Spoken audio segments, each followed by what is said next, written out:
L'acier qu'on retrouve dans nos ponts, dans nos voitures, eh bien au départ, c'est un liquide en fusion, chauffé à blanc. Mais le voyage de cet état liquide à un bloc solide et utilisable, c'est tout sauf une promenade de santé. Aujourd'hui, on explore justement les imperfections presque inévitables qui naissent durant ce processus aussi fascinant que complexe. Il faut voir la solidification de l'acier comme un véritable parcours d'obstacles. Le métal doit naviguer à travers une série de défis, à la fois physiques et chimiques, pour éviter de finir avec des défauts. C'est cette course contre la montre et finalement contre sa propre nature qu'on va décortiquer. Pour bien comprendre ce voyage, on va examiner les deux grandes familles d'obstacles qui se dressent sur le chemin de l'acier. D'un côté, il y a ce qu'on appelle les défauts naturels. Ceux-là, ils découlent directement des lois de la physique. Ils sont inévitables. De l'autre côté, on a les défauts accidentels, qui sont plutôt le résultat d'un pépin ou d'une erreur dans le processus. Allez, plongeons d'abord dans ce que la nature nous impose.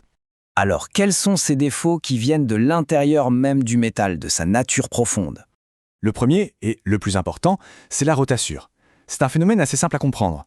Quand l'acier passe de liquide à solide, il se contracte, il prend moins de place.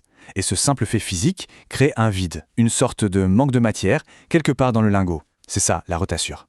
Ce qui est fascinant, c'est comment ça se passe. Le lingot commence à geler de l'extérieur vers l'intérieur. La coque solide qui se forme se contracte et, en quelque sorte, aspire le métal encore liquide vers elle. Le niveau du liquide au centre baisse, jusqu'au moment où tout en haut, il n'y a plus de liquide pour combler le vide. C'est là que se forme cette cavité. Passons au deuxième obstacle naturel. Il faut savoir qu'un lingot d'acier n'est pas chimiquement homogène. C'est un peu comme une vinaigrette qui se sépare si on la laisse reposer. Les différents ingrédients de l'acier ne se répartissent pas de manière égale pendant qu'il refroidit. Le point crucial, c'est que les impuretés comme le soufre ou le phosphore gèlent à une température plus basse que le fer. Du coup, pendant que le fer se solidifie, il les repousse devant lui. Ces éléments indésirables se retrouvent donc tous concentrés dans les dernières zones à refroidir, ce qui crée des poches de métal de bien moins bonne qualité. Le troisième défaut naturel, ce sont les soufflures. Pour faire simple, ce sont des bulles.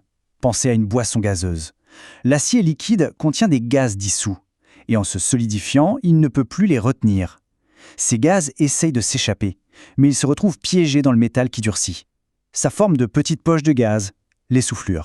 Et voilà un détail intéressant tiré de notre source. La pureté du métal influence l'endroit où ces bulles vont se former. Pour contrer ce phénomène, les fabricants ajoutent d'ailleurs de petites quantités d'aluminium ou de silicium qui agissent comme des éponges à gaz et les piègent avant qu'ils ne forment des cavités.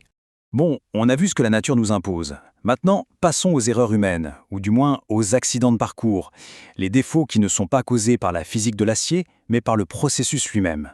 Contrairement aux défauts naturels, ceux-ci sont le résultat direct de la manipulation de l'acier. Ils sont liés à la précision du geste. Prenons deux exemples très parlants, les criques et les tapures. La différence est essentielle. Les criques, ce sont des fissures en surface, des sortes de rides qui apparaissent très tôt à cause des tensions du refroidissement. Les tapures, elles, sont plus sournoises. Ce sont des fissures à l'intérieur du métal, souvent causées par un choc thermique, comme un refroidissement ou un réchauffage beaucoup trop brutal. Et la liste des accidents potentiels est longue. Il y a les gouttes froides, qui sont des éclaboussures de métal qui gèlent trop vite, les incrustations où, littéralement, du sable du moule tombe dans le métal, ou encore les rides de la peau, causées par un remplissage irrégulier du moule. Des erreurs de manipulation avec des conséquences directes. D'accord, on a vu tous ces obstacles, mais concrètement, quel est l'impact de ces imperfections ? Pourquoi est-ce si important de les connaître et de les maîtriser ? 1/3, ce chiffre, il représente quelque chose de très, très concret. Et voilà la réponse. Ce chiffre, c'est la conséquence directe du tout premier défaut qu'on a vu, la rotature. Pour éliminer cette cavité et les impuretés qui se concentrent autour, les fabricants doivent couper et jeter toute la partie supérieure du lingot. Une perte qui peut atteindre 1/3 du métal produit. 1/3 de matière, d'énergie et d'argent jetés. Pour résumer, la création d'un lingot d'acier, c'est un compromis permanent. Il faut accepter l'existence de défauts naturels liés à la physique, tout en faisant tout pour minimiser les défauts accidentels liés au processus. La métallurgie, au fond, c'est en grande partie l'art de connaître ses ennemis pour mieux les maîtriser. Et cette idée de compromis, elle nous amène à une question plus large. Parce que cette réalité de l'imperfection, elle n'est pas propre à l'acier. L'ingénierie, l'innovation, ce n'est peut-être pas de viser la perfection à tout prix, mais plutôt de comprendre, de gérer et de construire un monde fiable avec des matériaux qui sont, par nature, inévitablement imparfaits.